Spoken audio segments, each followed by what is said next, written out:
పితా పుత్ర పవిత్రాత్మ నామమున ఆమెన్. క్రీస్తునాథుని యందు మిక్కిలి ప్రియులకు సహోదరి సహోదరులారా, ఈ ఆగమన కాల ధ్యానాలకి మిమ్మందరినీ ప్రేమతో ఆహ్వానిస్తున్నాను. మత్తయి శుభవార్త 7వ అధ్యాయము 21వ వచనము 24 నుంచి 25 వరకు వచనములు. ప్రభు ప్రభు అని నన్ను సంబోధించు ప్రతివాడు పరలోకములో ప్రవేశింపడు, కానీ పరలోకమందున నా తండ్రి చిత్తానుసారముగా జీవించువాడే పరలోక రాజ్యమున ప్రవేశించును. నా బోధనను ఆలకించి పాటించు ప్రతివాడు రాతి పునాదిపై తన ఇల్లు కట్టుకున్న బుద్ధిమంతుని పోలి ఉన్నాడు. జడివానలు కురిసి వరదలు వెల్లువలై పారి పెనుగాలులు వీచినను ఆ ఇల్లు రాతి పునాదిపై నిర్మించబడుటచే కూలిపోలేదు. క్రీస్తునాథుని యందు మిక్కిలి ప్రియులకు సహోదరి సహోదరులారా, అతను ఒక ఇంటిలో తండ్రిగా జీవిస్తున్నాడు. తనకి 3 పిల్లలు, చిన్నపిల్లలు. ఒక మధ్య తరగతి కుటుంబములో జీవిస్తున్నాడు.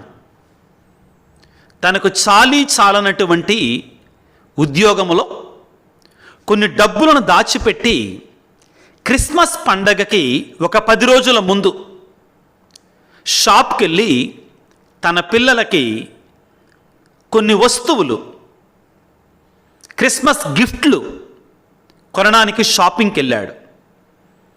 ఆ విధంగా షాపింగ్ చేస్తున్న సమయంలో 1-2 గిఫ్ట్లు కొన్న తర్వాత ఆ షాప్లో నుంచి షాప్ అద్దంలో నుంచి రోడ్డు వైపు చూశాడు.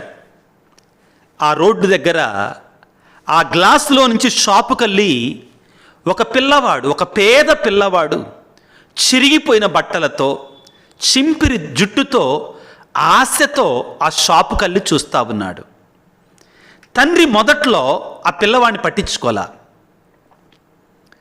నాకే 3 పిల్లలు ఉన్నారు, నాకేముంది, నేనేమి ఇవ్వగలను అని ముందు నా పిల్లలు ముఖ్యం నాకు అనుకున్నాడు. కానీ తనలో ఆత్మ ప్రేరణ, తనలో బాధ్యత, క్రీస్తు ప్రభు తనలో ప్రేరణ కలిగించాడు.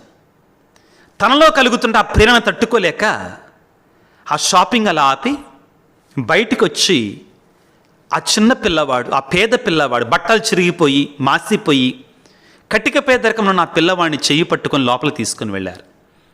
ఏం కావాలా బాబు నీకు అని అన్నాడు. నాకు ఆ డ్రెస్ కావాలి అన్నాడు. డ్రెస్ రేట్ చూస్తే కొంచెం ఎక్కువగానే ఉంది. అయినా కానీ ఆ డ్రెస్ ఆ పిల్లవాడికి కొనిపెట్టి జాగ్రత్తగా ప్యాకింగ్ చేసి, బాబు నువ్వు దీన్ని క్రిస్మస్ పండగకి వేసుకొని ఆయన అని చెప్పాడు. ఆ పిల్లవాడు వెళుతూ 2 అడుగులు ముందుకు వేసి ఈ విధంగా అన్నాడు, సార్ మీరు యేసు ప్రభువా అన్నాడు. సార్ మీరు యేసు ప్రభువా అన్నాడు. ఒకసారిగా అతని కళ్ళల్లో నీళ్లు తిరిగాయి. లేదు బాబు, నేను యేసు ప్రభువుని కాదు నాయన, అమ్మో ఆయన దేవుడు అన్నాడు. మరి మీరెవరు అంటే, నేను యేసు ప్రభువుని ఆరాధించేటువంటి వాడిని అన్నాడు. ఆ పిల్లవాడు అన్నాడు వెంటనే, అవునండి మీకు యేసు ప్రభువుకి ఏదో కనెక్షన్ ఉందని నాకు అర్థమైంది, ఎందుకు అలాగంటున్నావు అన్నాడు. మా అమ్మ అన్నది ప్రార్థన చేసుకుంటే యేసు ప్రభు సహాయం చేస్తాడు అన్నది. మరి మీరు సహాయం చేస్తారు, మీరు యేసు ప్రభువుకి చెందినటువంటి వాళ్లే కదా, యేసు ప్రభువు చుట్టాలై ఉంటారులే అనుకుని ఆ పిల్లవాడు వెళ్ళిపోయాడు. తన పిల్లలకి ఎక్కువ రేటు పెట్టి కొనాలి అనుకున్నటువంటి గిఫ్ట్లు ఆపి, డబ్బులు తగ్గిపోయాయి కాబట్టి కొంచెం తక్కువ రేటు గిఫ్ట్లు కొనుక్కొని ఇంటికి వెళ్ళాడు. కానీ ఆ రోజున నిద్రిస్తూ ఉండగా ఒక చిన్న ఆలాపన ఏంటంటే, చిన్నారి బాలయేసు అతనికి ఆ దర్శనంలో కనబడి సంతోషంగా ఆ తండ్రి కొని ఇచ్చినటువంటి ఆ షాపులో ఆ తండ్రి ఆ పిల్లవాడికి కొనిచ్చినటువంటి ఆ పేద పిల్లవాడికి, ఆ భిక్షకుడికి ఆ పేద పిల్లవాడికి కొనిచ్చినటువంటి ఆ డ్రెస్సు చిన్నారి బాలయేసు వేసుకొని ఇతనికి నవ్వుతూ కనబడ్డాడు. క్రీస్తునాథుని యందు ప్రియులారా, ఆగమన కాలములో ప్రభు యొక్క రాకడ కొరకే మనందరం సిద్ధపడుతున్నాం. ఎలా సిద్ధపడదాం? వాక్యాన్ని ఆలకించటం, క్రిస్మస్ క్యారల్స్ పాడుకోవటం, మన వరకు మనమే డెకరేషన్స్ చేసుకోవటం, మన వరకు మనమే కొత్త బట్టలు కొనుక్కోవటం, మన వరకు మనమే పార్టీలు పబ్బులా? ఇదేనా ఆగమన కాలం అంటే? ప్రభు అంటున్నాడు చాలా స్పష్టంగా, మనకు అర్థమయ్యే భాషలో, కర్రాఖండిగా, నిర్మోహమాటంగా చెప్తున్నాడు. ప్రభువా ప్రభువా అని సంబోధించు ప్రతివాడు పరలోక రాజ్యంలో ప్రవేశించాడు, కానీ పరలోకమందున నా తండ్రి చిత్తమును నెరవేర్చువాడే పరలోక రాజ్యములో ప్రవేశిస్తాడు. ప్రియులారా, ఈ వాక్యాన్ని మనం ప్రభు చెప్పిన వాక్యాన్ని మనం మార్చలేం, కానీ దాన్ని మనం వేరే రకంగా అర్థం చేసుకోవడానికి ప్రయత్నం చేద్దాం.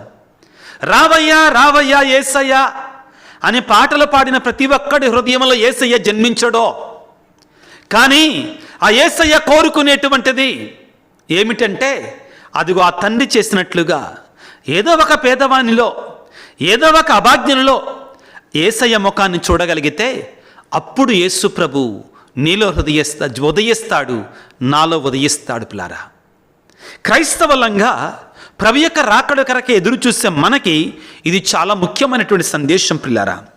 ఎందుకనంటే దేవుడే స్వయముగా మనల్ని కాపాడటానికి, మన మీద ఉన్న ప్రేమ వలన, మన మీద ఉన్న కారుణ్యం వలన తన కుమారుని మనకు బహుమానంగా ఇచ్చాడు కదా.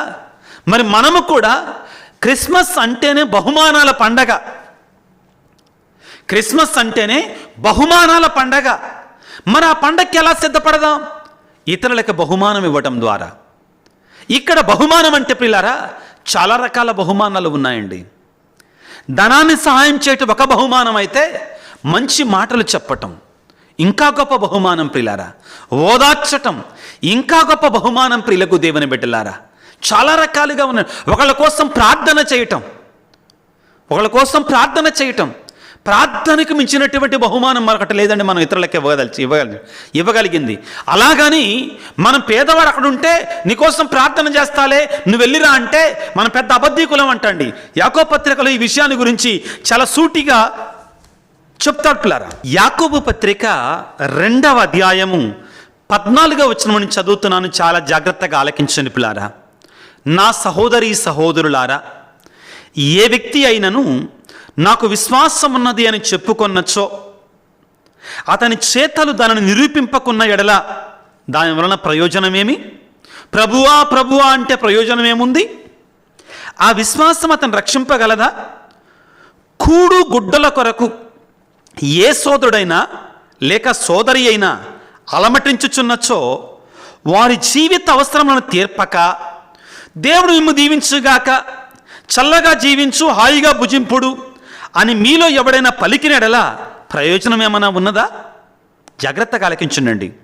కనుక దానిని అనుసరించి క్రియలు అనర్పబడనిచ్చో క్రియలు లేని విశ్వాసం మృతము. ప్రభువా ప్రభువా అంటే వల్ల ప్రయోజనం లేదు, క్రియల రూపంలో మనం చూపించాలి. ఏమంటున్నాడు యాకోబు గారు? ఎవరైనా పేదోడు ఉన్నాడు, తినటానికి భోజనం లేదు, కట్టుకోవడానికి బట్టలు సరిగా లేవు, దేవుడు మిమ్ము దీవించుగాక, దేవుడు మీకు సమృద్ధిగా ప్రసాదించుగాక, మీకోసం నేను ప్రార్థన చేస్తాలే అంటే ప్రయోజనం లేదండి. దానికంటే పెద్ద పాపం మరొకటి లేదండి.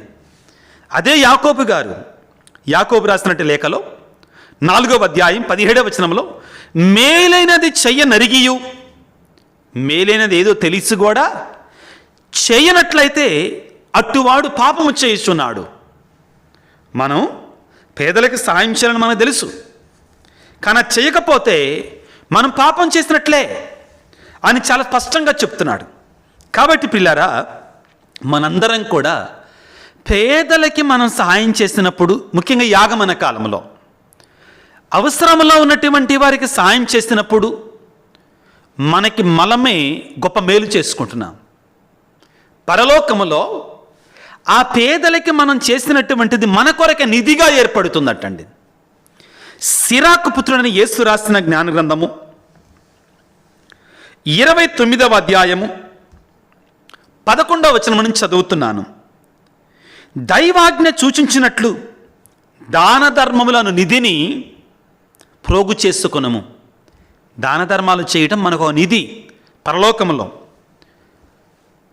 2 కొరింథీ పత్రిక 5వ అధ్యాయం 9-10 వచనాలలో మనము ఈ భూలోకములో చేసిన మంచి పనులే మనకి సానుకూలముగా దేవుని సన్నిధిలో కడతీర్పు సమయంలో సాక్ష్యం పలుకుతాయి. ఆ మంచి పనులే మనల్ని కాపాడతాయి, దాన ధర్మాలు మనల్ని కాపాడతాయి. ఆ నిధి నీకు బంగారము కంటే అధికముగా ఉపయోగపడును. పేదలకిచ్చినదే నీవు భద్రపరుచుకునేటువంటి నిధి అనుకొనుము. అది నిన్ను సకల ఆపదల నుండి కాపాడును. ఆ నిధి బలమైన డాలు కంటెను, బరువైన ఈట కంటెను అధికముగా నిన్ను సంరక్షించి కాపాడుతుంది. ప్రియులకు దేవుని బిడ్డలారా, ప్రభువుని వేడుకుందాం ఈ రోజున ప్రత్యేకంగా. ఇక్కడ ముఖ్యమైన అంశాన్ని మనం మరచిపోకూడదండి. దేవుడు మనకి సమృద్ధిగా ప్రసాదించినప్పుడు, దేవుడు మనకి కాస్తో కూస్తో ఇచ్చినప్పుడు దానిలో నుంచి మనం తప్పనిసరిగా మన బాధ్యతగా పేదలకి, అవసరతలో ఉన్నటువంటి వారికి ఇవ్వగలగాలి. యేసు ప్రభు ఈ లోకంలోనికి వచ్చినప్పుడు కూడా ఆయన కూడా ఇతరుల యొక్క సహాయాన్ని తీసుకోవడానికి సిద్ధపడ్డాడు. ఆయన ఈ లోకంలో పుట్టిందే అవసరముతో ఉన్నవాడిలాగా జన్మించాడు. ఒక పేద కుటుంబంలో జన్మించాడు, ప్రయాణంలో ఉండగా జన్మించాడు, పరాయి వాని పశువుల కొట్టంలో జన్మించాడు. తనకంటూ సొంత ఇల్లు లేదు పుట్టినప్పుడు. మరణించినప్పుడు తనకంటూ సొంత సమాధి లేదు, పరాయి వాని సమాధిలో ఉంచబడ్డాడు. ఈ రీతిగా ప్రభువు పలికినట్లుగా నక్కలకు బొరియలున్నవి, ఆకాశ పక్షులకు గూళ్ళున్నవి, కానీ మనుష్య కుమారుడు తలదాల్చుకున్నట్టుకైనను స్థలము లేదు. కానీ ఆయన ప్రియులారా, ఎవరు ఆయనకి ఏ సహాయం చేసినా కానీ తీసుకోవడానికి సిద్ధంగా ఉన్నాడు. మార్తా మరియల సహాయము, అవును పిల్లారా, ఆయన ఎవరైతే ఆహ్వానించారో వాళ్ళందరి దగ్గరికి వెళ్ళాడు సంతోషంగా. పేదలు, పాపులు, వాళ్ళు ఆహ్వానించిన వాళ్ళ దగ్గరికి వెళ్ళాడు. ఈ రోజున నీవు ఆహ్వానిస్తున్నావా? ఎవరిని? పేదవాడిని ఆహ్వానిస్తే యేసయ్యను ఆహ్వానించిన, వేరే మార్గం లేదు పిల్లారా. నాకు ఇష్టం ఉన్నా లేకపోయినా ఇదే సత్యం, ఇదే సత్యం అండి. ప్రభు పలికిన మాట, నేను ఆకలితో ఉన్నప్పుడు అన్నం పెట్టారు. మత్తయి 25:34 నుంచి. వస్త్రహీనుడని ఉండగా వస్త్రాలు ఇచ్చారు, దప్పికొన్నప్పుడు దప్పిక తీర్చారు. ఇవి మీరు చేయకపోతే అక్కడ తీర్పు సమయంలో ప్రభు అడుగుతాడు మనల్ని, ఏ ప్రభువా ప్రభువా అన్నావు కానీ నేను ఆకలిగా ఉన్నప్పుడు అన్నం పెట్టావా? దాహం కొన్నప్పుడు దాహం తీర్చావా? అడుగుతాడు మనం. ప్రభువుని వేడుకున్న పిల్లరా, ఈ గొప్ప మనస్సుని ఆధునిక ప్రపంచంలో మనం ఎలాగ తయారయ్యామంటే నాకు నాకు నాకు ఇంకా ఇంకా ఇంకా హద్దులు లేకుండా పోతుందండి. హద్దులు లేకుండా పోతుందండి మన ఆశకి అతి ఆశకి. దాని బదులు సొంత లాభం కొంత మానుకొని ప్రభు పలికినట్లుగా ప్రభువా ప్రభు అంటమే కాదు కానీ ఆయన చెప్పినట్లుగా జీవిస్తే గొప్ప ధన్యత, గొప్ప క్రిస్మస్ ఆనందం మన సొంతం అవుతుంది. చాలామంది గొప్ప గొప్ప వ్యక్తులు రాసిన పుస్తకాలలో ఆనందంగా ఉండాలంటే మనం ఏం చేయాలి, ఆనందంగా ఉండేవాళ్ళు చేసేటువంటి సుగుణాలేంటి, గొప్ప కార్యాలు ఏంటంటే వాటిల్లో ఒకటి వాళ్ళకున్న దానిలో కొంత భాగాన్ని పేదలకి, ప్రపంచ అవసరాల కొరకే వాళ్ళు ఇస్తారంటండి. అవును, వారన్ బఫెట్, బిల్ గేట్స్ ఇట్లాంటి వాళ్ళు ఎంతో ధనాన్ని వాళ్ళు పేదలకి ఇస్తున్నారు పిల్లరా. అప్పుడు వాళ్ళు అన్నది ఏంటంటే, అలా చేసినప్పుడు మాకు నిజమైన సంతోషం దొరుకుతుంది, నిజమైన ఆనందం దొరుకుతుంది అని పలికారు. ప్రభువుని వేడుకుందాం. మనకు కూడా ఈ గొప్ప మనస్సుని, సహృదయాన్ని దయచేయమని ప్రార్థన చేసుకుందాం. సర్వశక్తిమంతుడా, సర్వోన్నతుడా, ప్రేమమయుడా, నీకు స్తోత్రాలు, వందనాలు తండ్రి. ఈనాడు మీరు మాకు చాలా ఉదాహరణల ద్వారా, నీ వాక్యాల ద్వారా, ఉపమానాల ద్వారా మాకు బోధించారు. మిమ్మల్ని మేము మా చుట్టుప్రక్కలే చూడగలగాలి ప్రభువా, మా చుట్టూ ఉన్న వారిలో చూడగలగాలి ప్రభువా. మా పొరుగు వారిలో చూడగలగాలి తండ్రి. మా పొరుగు వారిలో మిమ్మల్ని గుర్తించలేకపోతే పశువుల కొట్టములో క్రిస్మస్ పండుగ రోజున గుర్తించలేము నాయన. మా మనసులను కదిలించండి, కరిగించండి. మా హృదయాలను ప్రభువా కరిగించండి నాయన. పేదవారికి, అవసరంలో ఉన్నటువంటి వారికి మాకు తోచిన సహాయాన్ని ఇచ్చేటువంటి గొప్ప గుణాన్ని మాకు ఇవ్వండి నాయన. సహృదయాన్ని మాకు దయచేయండి నా ప్రభువా. నిన్ను పేదవారిలో చూసేటువంటి ఆ కనువిప్పును మాకు దయచేయమని వేడుకొనిచున్నాం తండ్రి. ఈనాడు ప్రత్యేకంగా ప్రభువా మా కొరకు ప్రార్థించండి స్వామి అని ఎవరైతే అడుగుతున్నారో వారి కోసం నేను ప్రార్థిస్తున్నాను తండ్రి. ముఖ్యంగా ఎవరైతే ఆపరేషన్ల కోసం, సర్జరీ కోసం మరి ప్రార్థించమని అడిగారో, ఆసుపత్రుల్లో ఉండి వారి యొక్క ఆ ఆపరేషన్ సజావుగా సాగాలని ప్రార్థన చేస్తున్నాను తండ్రి. అదేవిధంగా భార్యాభర్తలు ఎవరైతే సఖ్యత కొరకే ప్రార్థన చేయమని అడుగుతున్నారో వారిని దీవించండి నాయన. వారి కుమారుల కొరకే ప్రార్థించమని ఎవరైతే అడుగుతున్నారో, కుమార్తెల కొరకే ప్రార్థించమని ఎవరైతే అడుగుతున్నారో, అది మంచి నడవడిక కొరకు కావచ్చు, వివాహాలను గురించి కావచ్చు, అదేవిధంగా ఉద్యోగాలను గురించి కావచ్చు, జీవితంలో స్థిరపడటం గురించి కావచ్చు, ఏదేమైనా కానీ వారి బిడ్డల కొరకే ప్రార్థన చేయమని అడిగినటువంటి వారి కొరకే ప్రార్థన చేస్తున్నాను ప్రభువా. అనారోగ్యంతో బాధపడుతున్న ప్రతి బిడ్డను మీ గాయపడిన హస్తాలతో తాకి స్వస్థపరచండి. నీ చిన్నారి హస్తాలతో అని దీవించండి నాయన.